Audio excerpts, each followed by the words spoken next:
ଅଲେଖ ମହିମା ହେ ବିଶ୍ୱବାସୀ, ଅଲେଖ ମହିମାଙ୍କର ଏ ଦାସ ପ୍ରଭୁଙ୍କର ଆଉ କିଛି ନୂଆ ବାର୍ତ୍ତା ସମ୍ବାଦ ନେଇ ଆଜି ଆପଣଙ୍କ ସମ୍ମୁଖରେ ଉପସ୍ଥିତ ହୋଇଅଛି।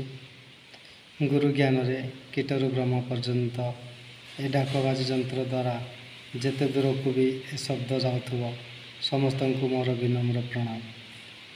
ଅଲେଖ ମହିମା ହେ ବିଶ୍ୱବାସୀ, ପୂର୍ବ ଭିଡ଼ିଓମାନଙ୍କରେ ଆମେ ସବୁ ଆଲୋଚନା କରିଥିଲେ ଯେ ଅତିଥି କାହାକୁ କୁହନ୍ତି, ଅତିଥି ସେବା କେଉଁପରି ଭାବରେ କରିବା ଆବଶ୍ୟକ। ଆଜିର ଆଲୋଚ୍ୟରେ ଚାଲନ୍ତୁ ଆମେ ଆଲୋଚନା କରିବା ଆମ ଗୃହକୁ କେଉଁପରି ଭାବରେ ଆମେ କେଉଁ ସବୁ କାର୍ଯ୍ୟ କରିବା ଦ୍ୱାରା ଆମ ଗୃହରୁ ଅତିଥି ଫେରି ନ ଯାଇ ଆମେ ତାଙ୍କର ସତ୍କାର କରିପାରିବା, କିମ୍ବା ଆମ ଗୃହକୁ ଅତିଥିମାନେ ଆଗମନ କରିବେ ଆମର ଦେହ ଜୀବନ କଲ୍ୟାଣ ଦେବା ନିମନ୍ତ, ମଙ୍ଗଳ କରିବା ନିମନ୍ତେ। ସେ ବିଷୟରେ ଚାଲନ୍ତୁ ଆଜିର ଆଲୋଚ୍ୟରେ ଆଲୋଚନା କରିବା। ଦେଖନ୍ତୁ, ବର୍ତ୍ତମାନ ସଂସାରରେ ପ୍ରତ୍ୟେକ ପ୍ରାୟ ଗୃହରେ ଦେଖିବାକୁ ମିଳେ ଯେ ଗୃହରେ ଯେ ସବୁ କାର୍ଯ୍ୟ ଗୁଡ଼ିକ କରିବା କଥା ସେସବୁ କାର୍ଯ୍ୟ ନ କରି ଅନ୍ୟ ସବୁ କାର୍ଯ୍ୟରେ ଆମେ କରୁଥିବା ଯୋଗୁଁ ଅତିଥିମାନେ ଆସିଲେ ବି ଆମେ ତାଙ୍କର ଅତିଥି ସେବା କରିପାରନ୍ତି ନାହିଁ, କିମ୍ବା ସେ ଅତିଥିଙ୍କ ସେବାରୁ ଆମେ ସବୁ ନିବୃତ୍ତ ହୋଇଯାଇଥାନ୍ତି, ଯାହାଦ୍ୱାରା କି ଆମର ଯେଉଁ ସବୁ କଲ୍ୟାଣ ଆଶୀର୍ବାଦ ପାଇବା କଥା ଗୁରୁଙ୍କ ପାଖରୁ, ପ୍ରଭୁଙ୍କ ପାଖରୁ, ସେ ଅତିଥିଙ୍କ ପାଖରୁ ଆମେ ସେସବୁ ପାଇପାରନ୍ତି ନାହିଁ। ଜାଣିଥିବେ, ଆମର ଦେଖୁଥିବେ ଆପଣମାନେ ଯେଉଁ ଗୃହରେ ସବୁ ବର୍ତ୍ତମାନ ସମୟରେ ଦେଖିବାକୁ ମିଳୁଛି, ପ୍ରତ୍ୟେକ ଗୃହରେ ଘର ସାମ୍ନାରେ ସବୁ କପଡ଼ା ଶୁଖାଇବା ଇଏ ବର୍ତ୍ତମାନ ଗୋଟିଏ ପରମ୍ପରା ହୋଇଗଲାଣି। ପ୍ରାୟ ଘରେ ଆପଣମାନେ ଦେଖୁଥିବେ, ନିଜ ଗୃହରେ ଆପଣମାନେ ବି ସମସ୍ତେ ଘର ତ ଷ୍ଟିଲ୍ ଗେଟ୍ ଅତି ସୁନ୍ଦର ଭାବରେ କରୁଛନ୍ତି, ବିଭିନ୍ନ ପ୍ରକାର ସାଜସଜ୍ଜା ହିସାବରେ ସବୁ କାର୍ଯ୍ୟ କରୁଛନ୍ତି। ତା ସାଙ୍ଗରେ ବି ଆପଣ ଆଉ ଗୋଟିଏ ଗେଟ୍ ଲଗାଉଛନ୍ତି ନା କ'ଣ, କପଡ଼ାର ଗେଟ୍। ଯେଉଁ ଏତେ ସୁନ୍ଦର କପଡ଼ାର ଗେଟ୍ ଲଗାଉଛନ୍ତି, ତାକୁ ଦେଖି ଅତିଥିମାନଙ୍କର ପେଟ ଭରିଯାଉଛି, ଯାହାଦ୍ୱାରା କି ସେ ଆପଣଙ୍କ ଗୃହକୁ ଯାଉନାହାନ୍ତି, ସେ ଆପଣଙ୍କ ଗୃହ ସମ୍ମୁଖରୁ ହିଁ ପ୍ରତ୍ୟାବର୍ତ୍ତନ କରୁଛନ୍ତି। କାହିଁକିନା ସେ କପଡ଼ା ଗେଟ୍ ଦେଖିଦେବା ଦ୍ୱାରା ତାଙ୍କ ପେଟ ଭରିଯାଉଛି, ମନ ଆନନ୍ଦରେ ତୃପ୍ତ ହୋଇଯାଉଛି। ସେ ଆପଣଙ୍କ ଗୃହକୁ ଆଉ କ'ଣ ଯିବେ, ସେ ତ ଆସିଥିଲେ ଭିକ୍ଷା ନିମନ୍ତେ, ତାଙ୍କ କ୍ଷୁଧା ତୃଷାକୁ ନିବାରଣ କରିବା ନିମନ୍ତେ ଆପଣଙ୍କ ଗୃହକୁ ସେ ଆସୁଥିଲେ। କିନ୍ତୁ ଆପଣଙ୍କର ସେ କପଡ଼ା ଗେଟ୍ ଦେଖି ତାଙ୍କ କ୍ଷୁଧା ତୃଷା ସବୁ ପୂର୍ଣ୍ଣ ହୋଇଗଲା। କାହିଁକିନା ଦେଖନ୍ତୁ, ଅତିଥି ବୋଲି ଯାହାକୁ କୁହନ୍ତି ତାଙ୍କ ବିଷୟରେ ତ ମୁଁ କହିଥିଲି, ସେ କେଉଁପରି ବ୍ୟକ୍ତି ବିଶେଷ ହୋଇଥିବେ। ଆମ ଗୃହକୁ ଯେତେବେଳେ ଆସନ୍ତି, ଆମ ଗୃହ ସମ୍ମୁଖରେ ଦେଖିଦିଅନ୍ତି କପଡ଼ାର ସବୁ ସଜା ହୋଇଥାଏ। ଅତିଥିଙ୍କର ଧର୍ମ ହେଲା, କିଛି ଅଛନ୍ତି, ସମସ୍ତେ ତ ନୁହନ୍ତି, କିଛି ଅତିଥି ଏମିତି ବି ଅଛନ୍ତି ଯିଏକି କୌଣସି ତୋରଣ ଏସବୁ ଜିନିଷ ତା ତଳେ ପ୍ରବେଶ କରି ଯାଆନ୍ତି ନାହିଁ। ତେଣୁକରି ଆପଣମାନଙ୍କର ଘର ସମ୍ମୁଖରେ ଯେଉଁ ରସି ଟାଣି ସବୁ କପଡ଼ା ଶୁକାଉଛନ୍ତି, ତା ତଳେ କେହି କେହି ଅତିଥି ଯିବା ପାଇଁ ନିଜକୁ ସଙ୍କୋଚିତ ମନେ କରି ଆପଣଙ୍କ ଗୃହକୁ ନ ଯାଇ ସେ ପୁଣି ଅନ୍ୟ ଗୃହକୁ ଚଳି ଯାଇଥାନ୍ତି। ବର୍ତ୍ତମାନ ଇଏ ଗୋଟିଏ ଦୃଷ୍ଟାନ୍ତ ସବୁ ଦେଖିବାକୁ ମିଳୁଛି। ଆପଣଙ୍କୁ ଏତେ ଘର ଦ୍ୱାର ସବୁ ବନାଉଛନ୍ତି, ଏତେ ଜାଗା ବାଡ଼ି ଥାଇ ମଧ୍ୟ ଆପଣମାନେ ଘର ସମ୍ମୁଖରେ କପଡ଼ା ଶୁଖାଇବା ଏହା କ'ଣ ଉଚିତ କରୁଛନ୍ତି? ତାକୁ ଦୟାପୂର୍ବକ ଯଦି ଅତିଥି ସେବା କରିବା ନିମନ୍ତ ଆପଣଙ୍କ ମନରେ ଉତ୍ସାହ ଅଛି, ଜାଗ୍ରତ ଅଛି, କିମ୍ବା ଅତିଥିଙ୍କ କୃପା ପାଇବା ପାଇଁ ଚାହୁଁଛନ୍ତି, ଦୟାପୂର୍ବକ ସେ କାର୍ଯ୍ୟ ବି କରନ୍ତୁ ନାହିଁ। ଆଉ ଗୋଟିଏ ଜିନିଷ ଦେଖୁଥିବେ, ପୂର୍ବ ଭିଡ଼ିଓରେ ବି କହିଥିଲି ତା'ର ଅଳ୍ପ କିଛି, ଯେ ବର୍ତ୍ତମାନ ଆଉ ଗୋଟିଏ ଜିନିଷ ଫ୍ୟାସନ୍ ବି ହୋଇଗଲାଣି, ପରମ୍ପରା ପାଲଟି ଗଲାଣି, କୁକୁର ରଖିବା। ଦେଖୁଥିବେ ବର୍ତ୍ତମାନ ପ୍ରାୟ ସମସ୍ତଙ୍କ ଯାହା ସଂସାର ଦେଖିବାକୁ ମିଳୁଛି, 70% ଲୋକଙ୍କ ଗୃହରେ କୁକୁର ଆପଣ ଦେଖିବାକୁ ପାଇବେ। ହଁ, ତାକୁ ନିରାଦର କରନ୍ତୁନି, ଖାଇବାକୁ ଦିଅନ୍ତୁନି, ସେ ଜିନିଷ ମୁଁ କହୁନାହିଁ କି ମୁଁ ବିରୋଧ କରୁନାହିଁ। ସେ ଯେହେତୁ ପରମାତ୍ମାଙ୍କର ଗୋଟିଏ ସୃଷ୍ଟି, ତାର ବି ଏ ସୃଷ୍ଟିରେ ରହିବାର ଅଧିକାର ଅଛି।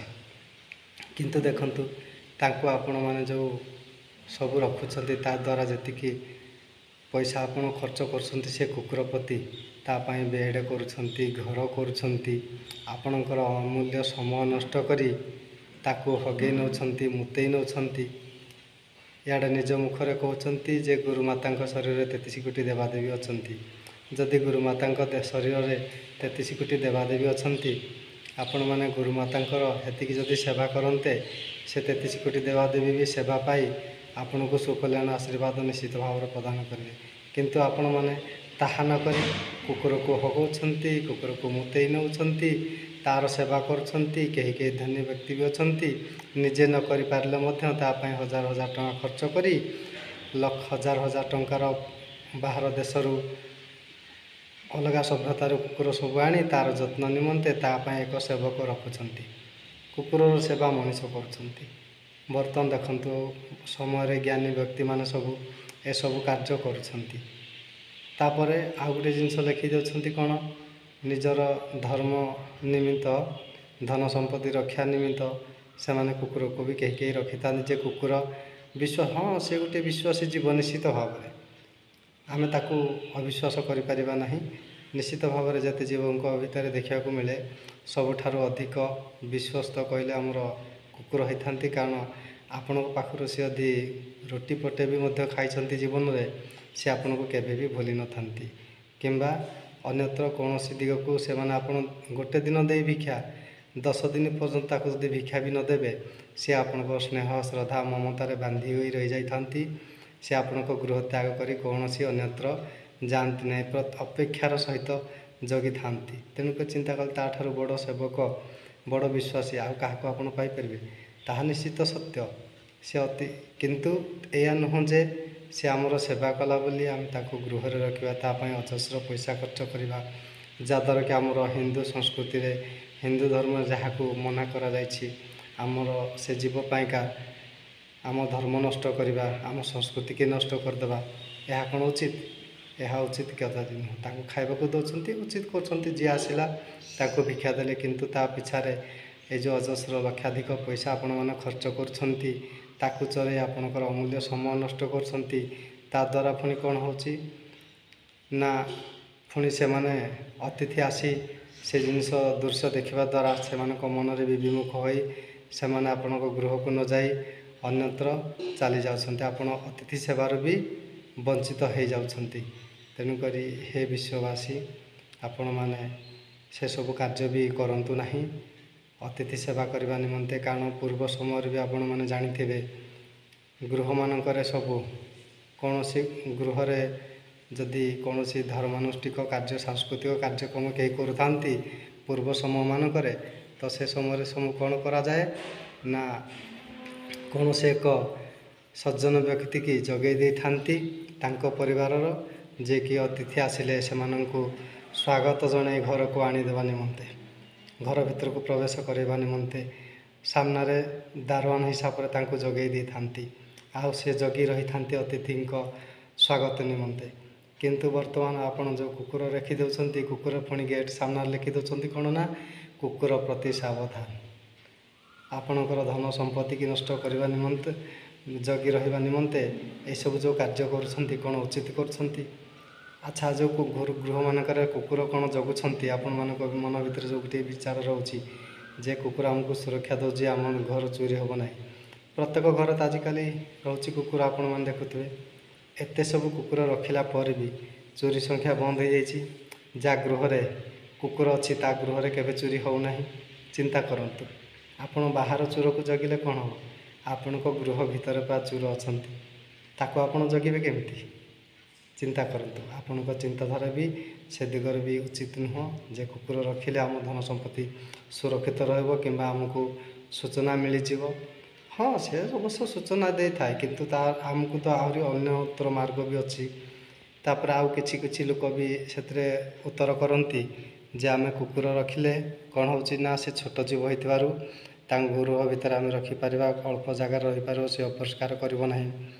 ଆପଣ ତା'ର ଗୋରୁମାତାର ସେବାରୁ ଯଦି ବଞ୍ଚିତ ହେବା ପାଇଁ ଚାହୁଁନାହାନ୍ତି, ବଡ଼ ଗାଈ ମାତାକୁ ଯଦି ରଖିପାରୁନାହାନ୍ତି, ଆମର ହିମାଳୟ ପ୍ରଦେଶରେ ଆପଣମାନେ ବି ଜାଣିଥିବେ ସେଇ ପ୍ରଦେଶରେ ଆମର ଯାହାକୁ ଇଂଲିଶ ଶବ୍ଦ ଓଡ଼ିଆ ଶବ୍ଦରେ ଛୋଟ ଗାଈ ବୋଲି କହୁଛନ୍ତି, ଇଂଲିଶ ଶବ୍ଦରେ ତାକୁ ଆମର ମିନି କାଉ ବୋଲି କହୁଛନ୍ତି। ଛୋଟ ଗାଈ, ତାକୁ ଦେଖିବା ପାଇଁ ସେ କୁକୁର ଭଳିଆ ଅତି ବଡ଼ ନାହିଁ, ଅତି ବେଶୀରେ ତାଙ୍କର ଉଚ୍ଚତା 2.5 ଫୁଟ ହୋଇଥାଏ। ସେ ବି ମଧ୍ୟ ଅଧ ଲିଟର 1 ଲିଟର ପର୍ଯ୍ୟନ୍ତ କ୍ଷୀର ବି ଦେଉଛନ୍ତି। ଆଉ ଦେଖିବା ପାଇଁ ବହୁତ ସୌନ୍ଦର୍ଯ୍ୟମୟ ଲମ୍ବା ବି ବିଶେଷ ହୁଅନ୍ତୁ ନାହିଁ, ସେଇ 2 ଫୁଟରୁ 3 ଫୁଟ ଭିତରେ ହିଁ ଲମ୍ବା ହୋଇଥାନ୍ତି। ଉଚ୍ଚତା ବି 2 ଫୁଟରୁ 3 ଫୁଟ ମଧ୍ୟରେ ହୋଇଥାନ୍ତି। ତାକୁ ବି ଯଦି ଆପଣ ନେଇକି ବି ଆପଣଙ୍କ ବେଡ଼୍ରେ ବି ଶୋଇପାରନ୍ତେ, ତାହାର ବି ସେବା ଯତ୍ନ କରିପାରନ୍ତେ, ଅତି ସୁନ୍ଦର ଭାବେ ଆପଣ ଗୃହ ଭିତରେ ବି ତାକୁ ପାଳିପାରନ୍ତେ, ଆପଣଙ୍କର କୌଣସି ଅସୁବିଧା ହୁଅନ୍ତା ନାହିଁ। କିନ୍ତୁ ବର୍ତ୍ତମାନ ଆପଣମାନେ ତାହା ନକରି କୁକୁରକୁ ସବୁ ରଖୁଛନ୍ତି ନିଜର ସଉକି, ନିଜର ସୌନ୍ଦର୍ଯ୍ୟ, ନିଜର ଟାଟସ ଦେଖିବା ପାଇଁକା। ସେ ଗୋଟିଏ ଜିନିଷ ବର୍ତ୍ତମାନ ସଂସାରରେ ଦେଖିବାକୁ ମିଳୁଛି, ଯାହାଦ୍ୱାରା କି ଅତିଥିମାନେ ରୁଷ୍ଟ ହୋଇଯାଆନ୍ତି।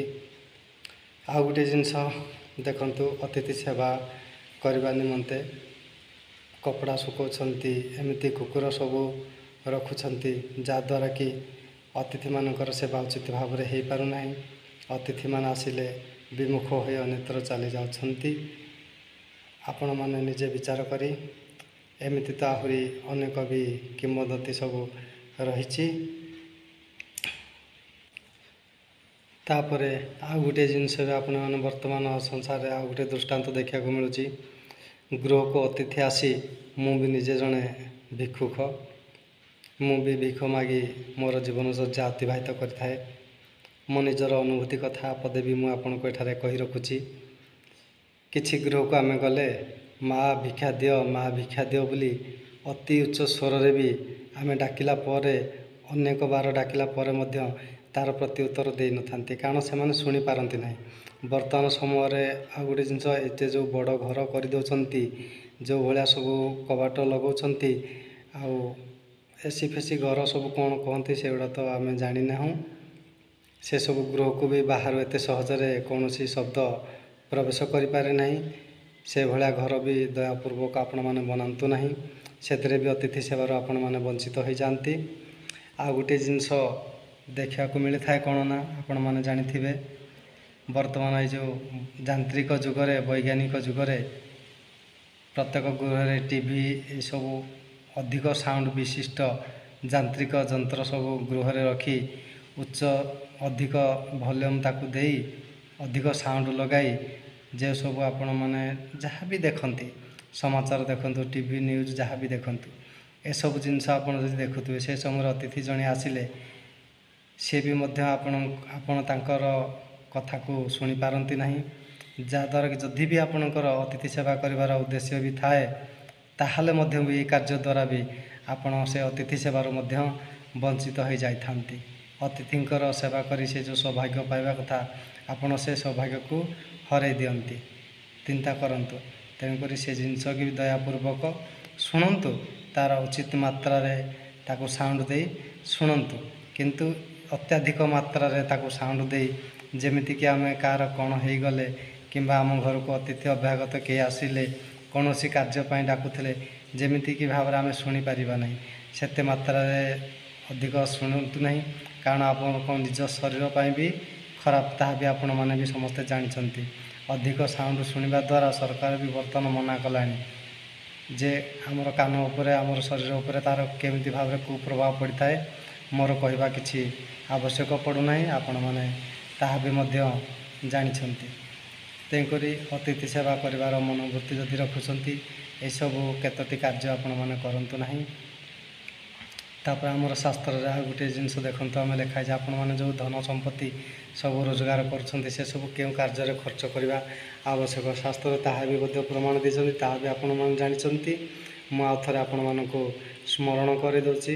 ଆମର ଗୋଟିଏ ପଦ ଲେଖିଛନ୍ତି ମହାପୁରୁଷ, କ'ଣ ନା, ଧନ ଅର୍ଜନେ ଧର୍ମ କରି, ଧର୍ମେ ପ୍ରାପତ ନରହରି। କିମ୍ବା ସେ ପରମାତ୍ମା ପ୍ରଭୁଙ୍କୁ ପାଇବା ନିମନ୍ତେ, ତାଙ୍କୁ ପ୍ରଭୁଙ୍କର ତ ଅନେକ ନାମ ଅଛି, ଅନେକ ନାମରୁ ତାଙ୍କର ନାମ ନରହରି ଗୋଟିଏ। ସେ ନରହରି ପରମ ବ୍ରହ୍ମ ପରମ ପିତାଙ୍କୁ ପାଇବାର ନିମିତ୍ତ ଆମକୁ କ'ଣ କରିବାକୁ ପଡ଼ିବ ନା, ଧର୍ମ କରିବାକୁ ପଡ଼ିବ। ଧର୍ମ ଆମେ କେଉଁପରି ଭାବରେ କରିବା ନା, ଧନ ଅର୍ଜନେ, ଆମେ ଧନ ନିଶ୍ଚିତ ଭାବେ ଆମକୁ ଅର୍ଜନ କରିବାକୁ ପଡ଼ିବ। ଆମର ଜୀବନଚର୍ଯ୍ୟା ପାଳନ କରିବା ନିମନ୍ତେ ଆମେ ବିନା ଅର୍ଥରେ ବଞ୍ଚିପାରିବା ନାହିଁ। ତେଣୁକରି ଧନ ଅର୍ଜନ କରନ୍ତୁ, କିନ୍ତୁ ଧନ ଅର୍ଜନ କଲା ପରେ କ'ଣ କରିବେ ନା, ଧନ ଅର୍ଜନେ ଧର୍ମ କରି, ଧର୍ମେ ପ୍ରାପତ ନରହରି। ଆମେ ତାପରେ ସେ ଅର୍ଥ ଦ୍ୱାରା ଆମେ ଧର୍ମ କାର୍ଯ୍ୟ କରିବା। ଧର୍ମ କାର୍ଯ୍ୟ କେମିତି ଭାବରେ କରିବା। ଅତିଥି ଅଭ୍ୟାଗତକୁ ଆସିଲେ ଆମେ ସବୁ ଯେଉଁ ବେକାରିଆ ଖର୍ଚ୍ଚରେ ଆମର ପଇସାକୁ ଖର୍ଚ୍ଚ କରିଦେଉଛନ୍ତି, ଅତିଥି ସେବାରେ ତାକୁ ନିୟୋଜିତ କରିବା, ଦାନ ଧର୍ମ ପୁଣ୍ୟ କରିବା, ଯାହାଦ୍ୱାରା କି ଆମର ଧର୍ମ ହେଇଥାଏ ଆଉ ଆମେ ସୁଖ ଶାନ୍ତିରେ ଜୀବନ ଅତିବାହିତ ସମସ୍ତେ କରିଥାନ୍ତି। କିନ୍ତୁ ଆମେ ଯଦି ଦାନ ଧର୍ମ କିଛି ନ କରିବା, ଆମର ଜୀବନରେ କେବେ ବି ସୁଖ ଶାନ୍ତି ଆମେ ପାଇପାରିବା ନାହିଁ। ଆମର ବାୟା ଗୀତାରେ ବାୟା ବାବା ବି ତା'ର ପ୍ରମାଣ ଦେଇଛନ୍ତି। ସେ ଗୋଟିଏ ପଦ ଲେଖିଛନ୍ତି କ'ଣ ନା, ପର ଉପକାର କରିଲେ ହୁଏ ଆନନ୍ଦ ଜାତ, ପରଟି ପରମ ଈଶ୍ୱର ଏହା ବାୟା ତତ୍ତ୍ୱ। ଗୁରୁ ବ୍ରହ୍ମ ନାଦି ଅଲି କେତେ ସୁନ୍ଦର ଭାବରେ ବାୟା ଗୀତା ମଧ୍ୟ ବି ତାଙ୍କ ବାୟା ଗୀତାରେ ପ୍ରକାଶ କରିଛନ୍ତି ଯେ ପର ଉପକାର କରିଲେ ହୁଏ ଆନନ୍ଦ ଜାତ, ପରଟି ପରମ ଈଶ୍ୱର। ଆମେ ଯାହାକୁ ପର ବୋଲି କହୁଛନ୍ତି, ଅତିଥି ବୋଲି କହୁଛନ୍ତି, ସେ ଅଛନ୍ତି ପରମ ଈଶ୍ୱର। ଏହା ବାୟା ତତ୍ତ୍ୱ। ବାୟା ଗୀତାରେ ସେ ତାଙ୍କ ନିଜ ଅନୁଭୂତିରୁ ସେ ଲେଖିଛନ୍ତି। ତେଣୁକରି ପରର ଉପକାର କଲେ ଆମକୁ ପରମାତ୍ମା ମିଳନ୍ତୁ ନ ମିଳନ୍ତୁ, କିନ୍ତୁ ନିଶ୍ଚିତ ଭାବରେ ଆମକୁ ଆନନ୍ଦ ପ୍ରାପ୍ତି ହୋଇଥାଏ। ଆପଣମାନେ ନିଜେ ବି ତାହା ସମସ୍ତେ ଜାଣିଛନ୍ତି। ଜଣକୁ ଯଦି ଆପଣ କୌଣସି ସୁନ୍ଦର ବସ୍ତୁ ଦାନ କରନ୍ତି, ନିଜର ପିଲା ଛୁଆ କୁଟୁମ୍ବକୁ ଯାହାକୁ ବି ଦେଲେ କେତେ ଖୁସି ଅନୁଭବ କରନ୍ତି। ସେ ପିନ୍ଧି ଆପଣଙ୍କ ସମ୍ମୁଖରେ ଛିଡ଼ା ହେଲେ କେତେ ସୁନ୍ଦର ଲାଗନ୍ତି ବୋଲି ଆପଣମାନେ ଅନୁଭବ କରନ୍ତି, କେତେ ଖୁସି ହୁଅନ୍ତି। ସେମିତି ଯଦି ଅନ୍ୟ ଲୋକକୁ ବି ଆପଣ ସାହାଯ୍ୟ ସହଯୋଗ କରିବେ, ସେ ଯାହାକୁ ଦେବେ ତାଙ୍କୁ ବି ତ ସେ ନିଶ୍ଚିତ ଭାବରେ ଖୁସି ଅନୁଭବ କରିବେ। ତାକୁ ଦେଇଥିବାରୁ ଆପଣ ବି ନିଶ୍ଚିତ ଭାବରେ ସେ ଆନନ୍ଦ ପ୍ରାପ୍ତ କରିବେ, ସେ ଖୁସି ଅନୁଭବ କରିପାରିବେ। ତେଣୁକରି ଏହିପରି ଭାବରେ ପିତାମାତାମାନେ ହେ ବିଶ୍ୱବାସୀ ସମସ୍ତେ ଅତିଥି ସେବା କରନ୍ତୁ। ଯେଉଁ ସବୁ କାର୍ଯ୍ୟ ଗୁଡ଼ିକ କହିଲି ସେସବୁ କାର୍ଯ୍ୟରୁ ଦୂରେଇ ରହିବା ପାଇଁ ଚେଷ୍ଟା କରନ୍ତୁ। ଏହା ମୁଁ ସମସ୍ତଙ୍କୁ ବିଶ୍ୱବାସୀକୁ ମୋ ଗୁରୁ ଜ୍ଞାନରେ ମୋତେ ଯାହା ପ୍ରାପ୍ତ ହୋଇଥିଲା ଆପଣମାନଙ୍କୁ ଜଣାଇଲି। ଯଦି ଏସବୁ କାର୍ଯ୍ୟ କରିବେ ନିଶ୍ଚିତ ଭାବରେ ଆପଣମାନେ ସେ ଅତିଥି ସେବାର ପୂର୍ଣ୍ଣ ଲାଭ ଉଠାଇ ପାରିବେ ଆଉ ଆପଣଙ୍କର ଦେହ ଜୀବନ ସବୁକିଛି ମଙ୍ଗଳମୟ ହେବ। ଆଜିର ଭିଡ଼ିଓରେ ରଖୁଛି ଏତିକି। ପୁଣି ଆଗାମୀ ଭିଡ଼ିଓମାନଙ୍କରେ ସେ ପ୍ରଭୁଙ୍କର ସମ୍ବାଦ ଆଉ କିଛି ଶୁଣିବା ନିମନ୍ତେ ନିଶ୍ଚିତ ଭାବରେ ଏ ଦାସ ପ୍ରୟାସ ଜାରି ରଖିଥିବ।